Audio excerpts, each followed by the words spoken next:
Welcome to another episode of Financial Advice for Canadians. I am your host, Tom Johnson, a financial security advisor with Cascade Financial Group based out of Winnipeg, Manitoba. The other day, I heard at least what I think is an interesting stat, and that stat is that 1 out of every 3 Canadians is actively looking to buy more life insurance, but they just don't know where to go, who to turn to, what life insurance really is. And so I thought today I would help answer some commonly asked questions around what is life insurance, what are the kinds of life insurance out there, and what should I know before I go and make a decision around life insurance for me. At its core, a life insurance policy is just a contract. It is an agreement between either a person or a corporation and a life insurance company. That agreement states that when the insured person or people pass away, the insurance company is going to pay a lump sum of cash to the named beneficiaries. Why would you name a beneficiary? Well, named beneficiaries get to avoid probate fees. There's no legal fees. There's no waiting for an estate to settle or for a will to be probated. It just is money paid directly to the person or people when that insured person passes away. So that makes life insurance a nice, easy, clean, neat way to either create an estate or to pass money along to your loved ones at a time that is absolutely needed most. So if you've decided that you want to go enter into a contract with a life insurance company to provide for your loved ones, what kind of insurance should you get? Well, broadly speaking, there are 2 different categories of life insurance. There's term insurance, and then there is permanent insurance. The 2 are drastically different, and I'm going to start with the term insurance side just because I find that the easier one to start with. Term insurance, I always liken to renting an apartment. The insurance company is your landlord. What you do is you use it for as long as you need it. The rent is controlled for a set period of time, which is the term. So that means somebody who has a 1-year term, your rent is controlled for 1 year. And then every year thereafter, that price goes up. If you have a 10-year term, your rent is controlled for 10 years. And at the end of 10 years, your rent goes up. If you have a 20-year term, guess what? After 20 years, your rent is going to go up. Now, the thing with this particular apartment is that your landlord is eventually going to evict you. Every carrier and every policy is different. Some evict at the age of 70, 75, 80, 85. It all depends on what's written in your contract. But even if you keep paying those rent hikes as time goes along, you will eventually lose your term insurance. So this makes term insurance good for temporary or short-term needs. So what we often do is we look to match up the length of the term with the length of time that somebody needs the money for. So if you have 10 more years before your 8-year-old is 18 and ready to leave the house, a 10-year term is a great option. If you have 20 years left on your mortgage and you want to make sure that your mortgage is protected for the last 20 years that you have it, you do a 20-year term. That's a really easy way to make sure that you've got the coverage for as long as you need it.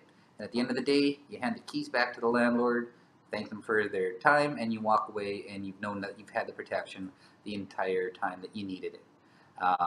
Permanent insurance, on the other hand, is more like owning a house. It's like owning a house in the sense that the premium payments for the insurance have almost a combination of principal and interest. The interest being the actual cost of the death benefit of the insurance, and then the principal being the ability to build up equity inside your insurance policy, just like you build up equity inside of a house. The other factor about the house is that no one can force you to sell it. You can't be evicted. As long as you abide by the contract and pay your premiums when they're due, you get to keep that coverage for as long as you want. So it doesn't matter whether you're 80 years old, 90 years old, 100 years old. With a permanent insurance policy, the insurance company is on the hook. This makes it more expensive than term insurance because it is a when I pass away versus an if I pass away too young. But it has some other unique features available to it. That namely being the equity that builds up inside the policy and also the ability to pay off the policy early.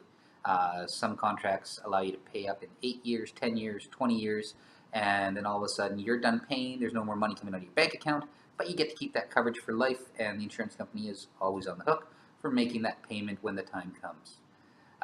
As far as using that cash value, it's just like your house. Your house is not an ATM. You can't just go put a card in and take cash out. In order to get money out of your house or out of your insurance policy, you either need to borrow against it, you need to sell the whole thing, or what's unique about the life insurance is you can only sell part of it. You can sell the kitchen of your life insurance policy to pay for the kitchen in your house. Doing a partial surrender gets you part of the money out, but you're going to lose some of that long-term death benefit as a result. Permanent insurance can be further divided into two categories. There's whole life insurance and universal life. Whole life is the simpler of the two. The actuary does all the hard work of figuring out how much you should pay, how much should go towards equity in the policy, how long that payment period is. You essentially set it and forget it until you need to use the cash or until the death benefit is due. Universal life, on the other hand, is the choose your own adventure of life insurance. Every single feature is broken out and electable. You can choose different payment periods, you can choose different costs of insurance, you can overfund the equity by different amounts in different years, you get to pick the investment selection. There's a lot more complexity and management involved with the universal life policy, but it can be tailored to meet whatever your particular need is. So those are the types of insurance policies out there. Permanent is really great for long-term guaranteed needs, things like paying for a funeral, providing a gift for charities or for loved ones. If you know that you're going to face a tax bill when you pass away due to capital gains or registered investments, life insurance is a really cost-effective way to get there with a permanent plan that will be there no matter how old you are.